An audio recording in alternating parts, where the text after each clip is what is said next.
Chapter 9. It was almost 6:30 when I got home. The rumble was set for 7. So I was late for supper as usual.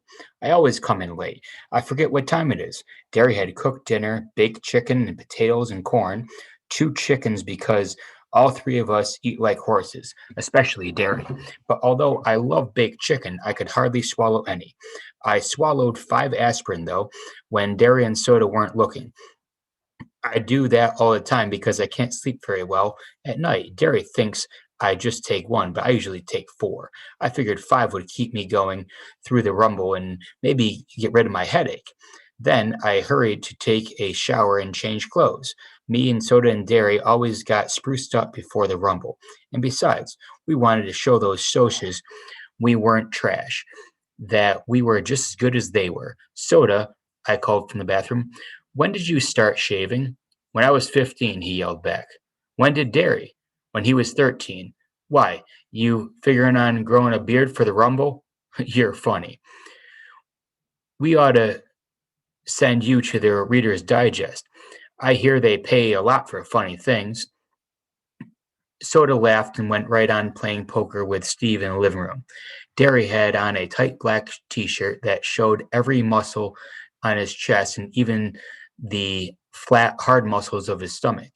I hate to be, I'd hate to be Soch who takes a crack at him. I thought as I pulled on a clean t-shirt and a fresh pair of jeans. I wish my t-shirt was tighter. I have a pretty good build for my size, but I lost a lot of weight in Windricksville and I just didn't fit. It just didn't fit right. It was chilly night, and t-shirts weren't the warmest clothes in the world. But nobody ever gets cold in a rumble. And besides, jackets interfere with your swinging ability. Soda and Steve and I had put more hair oil than was necessary, but we wanted to show that we were greasers. Tonight, we could be proud of it. Greasers may not have much, but they have a rep. That and long hair. What kind of world is it when you all you proud have to be proud of is reputation and being a hood and greasy hair? I didn't want to be a hood, but even if I don't steal things and mug people and get boozed up and I'm marked lousy, why should I be proud of it? Why should I pretend to be proud of it? Derry never went in for long hair. His was short and clean all the time.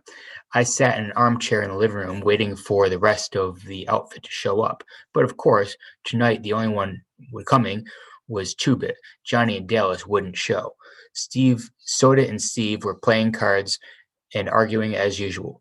Soda was keeping up a steady stream of wisecracks and clowning, and Steve had turned up the radio so loud that it almost broke my eardrums.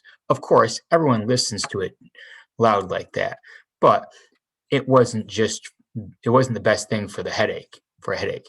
You like fights, don't you, Soda? I asked suddenly. Yeah, sure, he shrugged. I like fights. How come?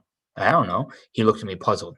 It's action. It's a contest, like drag racing or a dance or something. Shoot, said Steve. I want to beat those socials head in. When I get in a fight, I want to stomp the other guy good. I like it too. How come you like fights, Terry? I asked, looking up at him as he stood behind me, leaning on the kitchen doorway. He gave me one of those looks that to hide what he's thinking, but Soda piped up. He likes to show off his muscles. I'm going to show 'em off on you, little buddy, if you get another any mouthier. I digested what Soda had said.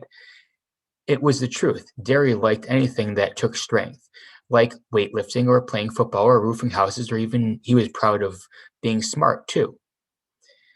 Derry never said anything about it, but I knew he liked fights.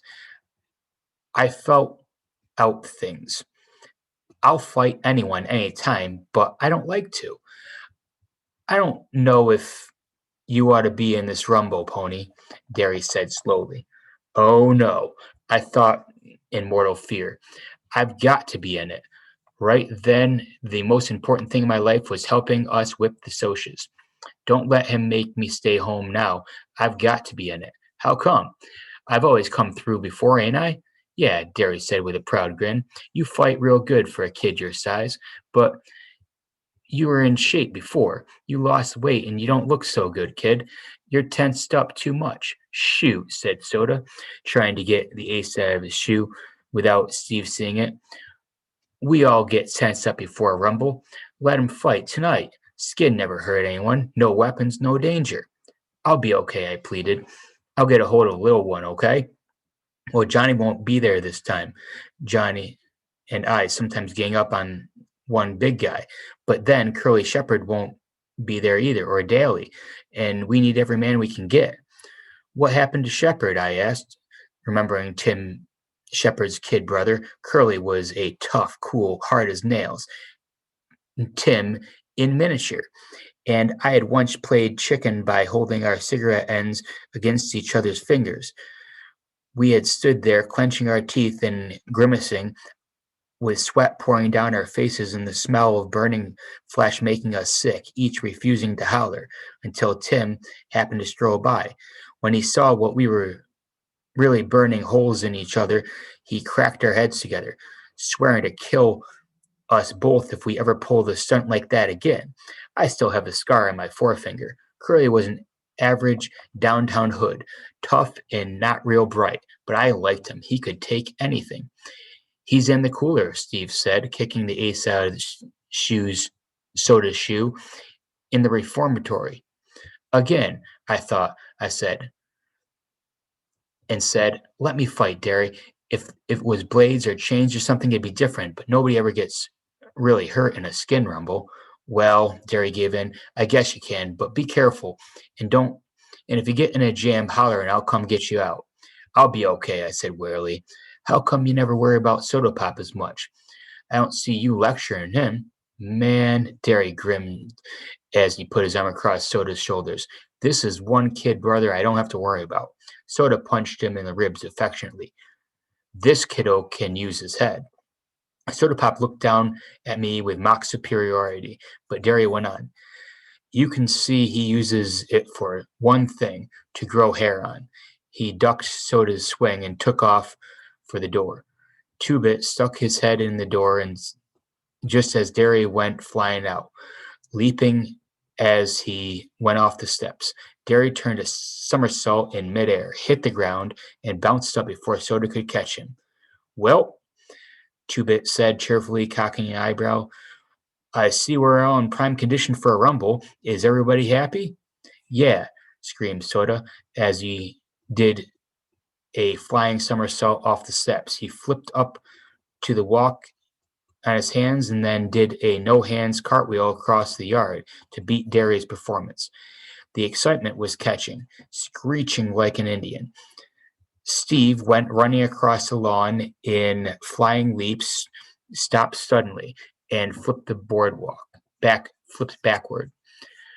We could all do acrobatics because Derry had taken a course at the Y and then spent a whole summer teaching us everything he learned on the grounds that might come in handy in a fight.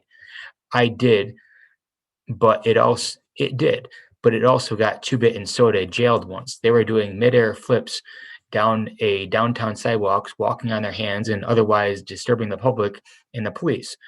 Leave it to those two to pull something like that. With a happy whoop, I did a no hands cartwheel off the porch steps, hit the ground, and rolled to my feet. Two-Bit followed me in a similar manner. I'm a greaser, Soda Pop chanted. I'm a JD and a hood. I blacken the name of our fair city. I beat up people. I rob gas stations. I menace to society. Man, do I have fun. Greaser, greaser, greasers. Steve sing song. Oh, victim of environment, underprivileged, rotten, no count hood, juvenile delinquent, you're no good, Derry shouted. Get the hence white trash, Two-Bit said in a snobbish voice. I'm a Socian. I'm the privileged and well dressed. I throw beer blasts, drive fancy cars, break windows at fancy parties. And what do you do for fun? I inquired in a serious, answered an odd tone. I jump greasers, Two-Bit screamed, and did a cartwheel. We settled down as we walked to the lot. Two-Bit was the only one wearing a jacket. He had a couple cans of beer stuffed in it. He always gets high before a rumble. Before anything else, too, come to think of it. I shook my my head, and I hated to see the day when I had to get my nerve from a can. I tried drinking once before. This stuff tasted awful. I got sick. I had a headache. And when Derry found out, he grounded me for 2 weeks. But that was the last time I'd ever drink. I'd seen too much of what drinking did for you at Johnny's house. Hey, Two Bit, I said, decided to complete my survey. How come you like to fight? He looked at me as if I was off my nut. Shoot, everybody fights. If everybody jumped in the Arkansas River, old Two Bit would be right at their heels. I hate it. I had I had it then. Soda fought for fun, Steve for hatred, Derry for pride, Two Bit for conformity. Why do I fight? I thought. I couldn't think of a real good reason. There isn't any real good reason for fighting except self-defense. Listen, Soda, you and Pony, Derry said as we strode down the street. If the fuzz show, you two beat it out of there. The rest of us can only get jailed. The two of you can get sent to the boys' home.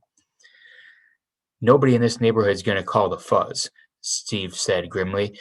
They know what'll happen if they did. All the same, you two blow at the first sign of trouble. You hear me?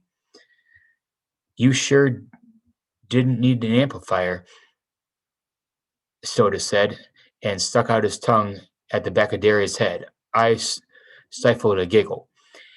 If you want to see something funny, it's Tough Hood sticking his tongue out at his big brother. Tim Shepard and company were already waiting at when we arrived at the vacant lot, along with the gang from Brumley, one of the suburbs. Tim had a lean cat-like 18-year-old who looked like a model JD you see in the movies and the magazines. He had a right curly black hair, smoldering dark eyes, and a long scar from his temple to his chin where Tramp had belted him with a broken pop bottle. He had a tough, hard look to him. His nose had been broken twice. Like Daly, his smile was grim and bitter. He was one of those who enjoy being a hood. The rest of the bunch are the same way. The boys from Burmah, too. Young hoods who would grow up to be old hoods. I had never thought about it before, but they were just as worse as they get older, not better. I looked at Derry. He wasn't going to be any hood when he got old. He was going to get somewhere. Living the way we do would only make him more determined to get somewhere. That's why he's better than the rest of us, I thought. He's going somewhere, and I was going to be like him. I wasn't going to live in a lousy neighborhood all my life. Tim had a tense, hungry look of an alley cat that was reminding me of him of an alley cat. And he was constantly restless. His boys ranged from 15 to 19, hard looking characters who were used to the strict discipline Tim gave out. That was the difference between his gang and ours. They had a leader and were organized. We were just buddies who stuck together. Each man was his own leader. Maybe that's why we could whip them. Tim was the leader of the Tim and the leader of the Brumley outfit moved forward to shake hands with each of us, proving that our gangs were the same side in the fight. Although most of the guys in these two outfits weren't exactly what you'd call my friends. When Tim got to me, he studied me, maybe remembering how his kid brother and I had played chicken. You the quiet, black-headed kid that was one who killed the Soch? Yeah, I said, pretending to be proud of it. Then I thought of Cherry and Randy, and sick feeling got in my stomach. Good going, kid. Curly always said, "You're a good kid."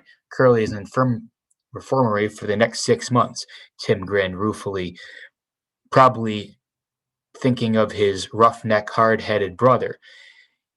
He got caught breaking into a liquor store, though little he went on to call Curly every unprintable name under the sun, in Tim's way of thinking terms of affection.